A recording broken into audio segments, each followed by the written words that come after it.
Frédéric Souillot. Bonjour. Bonjour. Merci d'être en direct avec nous dans ce studio avant d'aller manifester donc cet après-midi, puisque c'est la 7e journée de mobilisation contre la réforme des retraites. Il y en aura encore une 8e mercredi.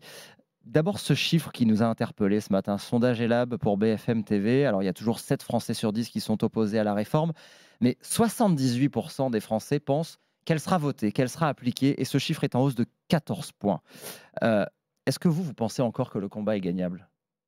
Ben, bien évidemment, sinon, être syndicaliste, c'est l'optimisme et l'enthousiasme. Et puis, je vais beaucoup en province.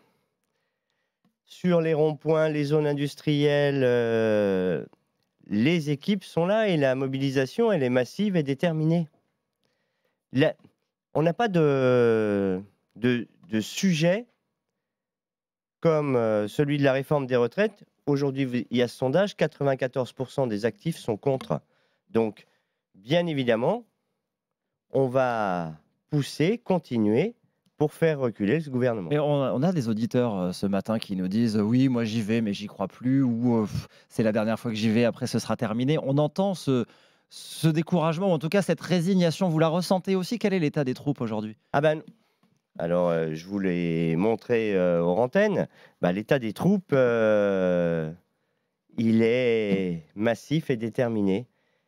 Grève et manifestation sur toute la France et tout ce qu'il y a eu depuis mardi. Parce qu'aujourd'hui, la France à l'arrêt mardi. Mais la France, ça n'a pas été à l'arrêt. Alors, la France n'a pas été à l'arrêt mardi. Vous avez pris le train ? Vous avez pris le transport collectif ? Vous avez sorti vos poubelles ? Elles y sont toujours, hein, si vous les avez sorties. Pas partout, pas partout. Il y a certains métros roulaient. Oui, bien sûr. Oui, certains métros roulaient. Oui, les 2 lignes qui sont automatisées. C'est pas généralisé. Vous attendiez plus. Non. De cette semaine de mobilisation. De cette semaine de mobilisation, on a mis la France à l'arrêt mardi, mercredi, la journée des femmes. Et puis, nous avons écrit, c'était la stratégie de l'intersyndicale, au président de la République jeudi. Il nous a répondu hier, avec beaucoup de mépris. Et puis, j'ai repris une petite phrase qu'il met dans son courrier. Il est de mon devoir de préserver ce temps parlementaire qui est l'essence de notre démocratie. Au même moment où il nous écrit ça, il met en place le 44-3 pour bloquer les votes au Sénat. Si c'est l'essence de la démocratie, le temps parlementaire, il faut lui laisser le temps au temps parlementaire et pas autre chose. Alors justement, sur cette réponse, vous dites il y a eu du mépris. Je voudrais juste vous faire écouter et puis vous allez pouvoir réagir. La réponse qu'a faite tout à l'heure, c'était à 7h40, exactement à cette place dans ce studio, de Xavier Iacovelli, qui est sénateur Renaissance, à la question sur faut-il recevoir à l'Élysée les organisations syndicales. Écoutez. Les organisations syndicales ont été écoutées.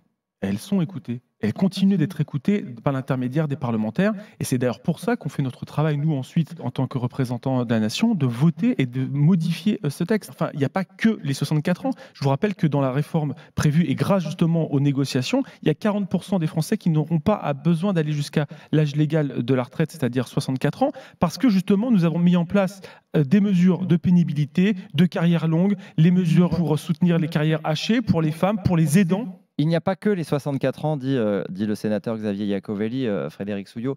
Il dit finalement, les 64 ans, c'est bloqué de toute façon, mais sur le reste, il y a eu des discussions. Alors, il y a eu des discussions sur tout le projet. La totalité des organisations syndicales françaises le disent depuis début octobre, pas de recul de l'âge de départ, pas d'allongement de la durée de cotisation. Quand le sénateur explique que 40% des Français vont partir avant 64 ans, oui, aujourd'hui aussi, ils partent avant 62 ans. Mais que fait-il des 50% qui, aujourd'hui, quand ils liquident leur retraite, ne sont plus en emploi, qui sont à l'assurance chômage, maladie, invalidité, et 18% d'entre eux aux minima sociaux. Ceux-là, quand on va leur demander de tirer 2 ans de plus, alors qu'ils n'ont plus d'emploi parce que les entreprises ne les gardent pas, que deviennent-ils ?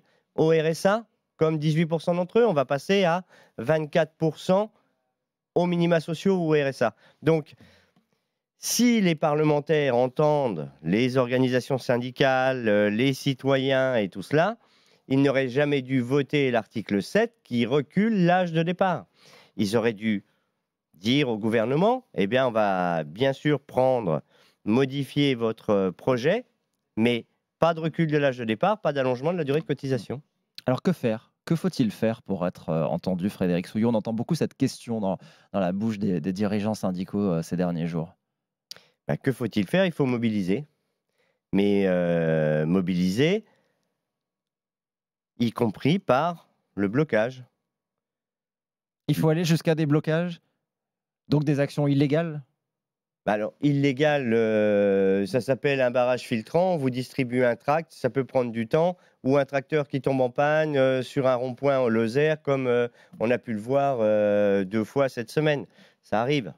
Mais c'est pas de l'illégalité. C'est manifester, montrer que les salariés n'en veulent pas et ils sont là. Mais manifester, on voit bien que ça n'a pour l'instant pas d'effet. On en est à la 7e. Mais pas d'effet. Et il y a du monde. Et il y a du monde dans les manifestations et elles se passent bien. Pas d'effet. Pourquoi? Parce que l'exécutif ou le président de la République ont fait comme si ça n'existait pas. Avant le courrier, là, le président de la République, il parle 2 fois de cette réforme au Salon de l'Agriculture et à Rungis. Point. Avant ça, il nous parlait depuis l'étranger. Et c'était même avant son voyage en Afrique. Mais pour être clair, quand on entend que faut-il faire, quand on entend cette question dans la bouche des leaders syndicaux, que faut-il faire pour être entendu? Est-ce que derrière, il n'y a pas le risque qu'on aille, alors vous dites blocage, mais vers des actions peut-être encore plus radicales et vers la violence? Alors la violence, on ne la cautionne pas, jamais. Maintenant, bien évidemment, sur le terrain, la base dit, si c'est cela qu'ils veulent, on ne veut pas en arriver là, mais si c'est ça qu'ils veulent, eh ben on va leur montrer qu'on peut être plus déterminé que cela. Et nous, organisations syndicales, on dit bien, pas de violence, pas d'exaction, pas de choses comme ça. Certains, pour être clair, ont l'impression que finalement, sans violence, ils ne seront jamais écoutés. C'est ça finalement la conclusion de ce qui s'est passé ces derniers jours. C'est malheureux dans une démocratie où les organisations syndicales organisent des manifestations très encadrées et d'ailleurs le président dit ça vous honore. Alors on se demande même s'il se fout pas de notre gueule, pardon, excusez-moi, mais quand il l'écrit comme cela, et à côté de ça, rien. Donc il va falloir faire quoi comme l'ont fait certains collectifs ou des choses comme ça pour être vu? Eh ben non. Et quand vous dites blocage, c'est blocage de quoi? Blocage des routes? Rond-point, zone industrielle. Là, vous vous rendez bien compte que vous allez pénaliser, y compris des gens qui travaillent et qui pourront plus aller travailler et qui ne sont pas responsables, qui peut-être même ne sont pas spécialement favorables à la réforme des retraites, mais qui seront eux-mêmes pénalisés. Non, mais ça, nous en sommes d'accord. Mais que voulez-vous que je vous dise? La responsabilité, elle sera sur l'exécutif de ne pas vouloir entendre et de ne pas vouloir écouter. Je voudrais vous faire dialoguer avec Olivier qui a composé le 32-16. Bonjour Olivier. Est-ce qu'Olivier est avec nous? Bonjour Olivier. Oui, bonjour, je vous entends, oui. Voilà, je voulais vous faire dialoguer avec Frédéric Souillot parce que vous allez aller manifester aujourd'hui du côté de Calais, c'est ça? Oui, tout à fait. Je vais manifester à Calais, là, à 9h30. Là, je m'apprête à partir. D'ailleurs, au passage, je tenais à dire que je suis syndiqué Force ouvrière. J'ai fait partie du CSE, etc. J'ai été délégué syndical. Donc, je connais un petit peu le... Dans quel état d'esprit vous allez manifester aujourd'hui, Olivier? Alors, moi, j'y vais, c'est par une histoire d'éthique, de conviction, mais je n'y crois plus. Je vais être honnête, je pense que la réforme passera, quoi qu'il arrive. Macron, c'est son 2e mandat, il n'a plus rien à perdre.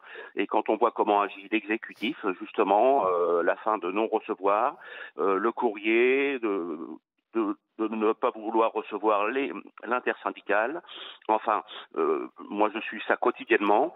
À mes yeux, la façon d'agir de l'exécutif, des pouvoirs publics, ils vont la passer et un point c'est tout. Et malheureusement, faire des grèves, des actions un peu plus dures, j'ai bien peur que ça retourne contre nous, justement. Tout ce qui est blocage, coupure d'électricité, etc., etc. J'ai peur que ça retourne l'opinion, une certaine opinion, contre nous, les syndicats. Qu'est-ce que vous lui dites à Olivier? Merci beaucoup, Olivier, pour votre appel. Frédéric Souillot, qu'est-ce que vous avez envie de lui dire pour essayer de de sortir de ce découragement. Olivier le sait, alors on est de la même organisation syndicale. Eh bien, il faut tenir, Olivier. Et à Valenciennes, vous avez déjà montré mardi, mercredi et jeudi que vous étiez capable de tenir. Alors, bien évidemment, après ça, force de l'ordre pour évacuation, zone industrielle et tout le reste. Mais il n'y a que comme ça que nous pouvons faire bouger l'exécutif, puisque personne ne nous entend. Juste une dernière question très rapidement, il nous reste très peu de temps, mais si la réforme est votée par le Parlement, si elle est adoptée, définitivement adoptée, comme ça pourrait être le cas probablement jeudi, est-ce que selon vous, il faut continuer la mobilisation, même si le Parlement a adopté avec les règles de notre Constitution cette La réforme ne sera pas votée, donc on continuera. Elle sera votée par le Sénat très probablement, et peut-être par l'Assemblée, mais adoptée même par 49.3, c'est constitutionnel. Vous continuerez. Elle ne sera pas votée. Vous continuerez. Oui. Merci d'être venu ce matin dans le studio d'RMC. Frédéric Souillot, secrétaire général de Force ouvrière.